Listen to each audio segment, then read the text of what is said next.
Hello, my name is Lucy Hafen, and I am a special education teacher at a public charter school, Montessori school in Carmichael.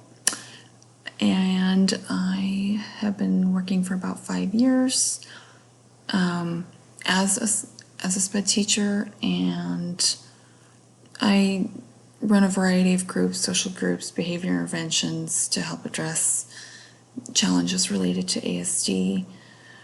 So I kind of live and breathe it. I also have a mother and 2 sisters with autism, and my 15-year-old daughter was recently diagnosed.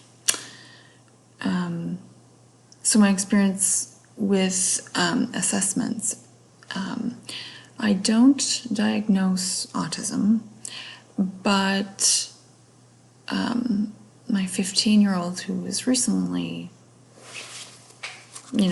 diagnosed, her father is contesting that and has requested an outside assessment. So I will be comparing the assessments that we received through her medical providers and the private assessment.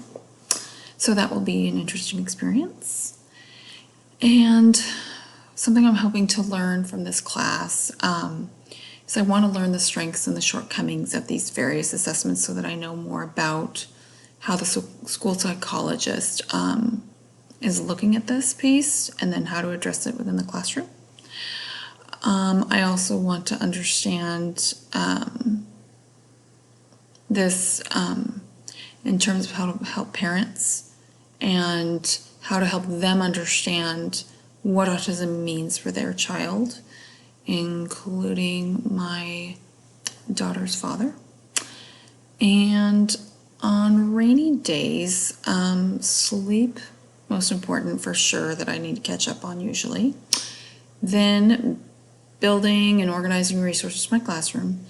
Then if I have any time, which is rare, then playing games with family. Thanks.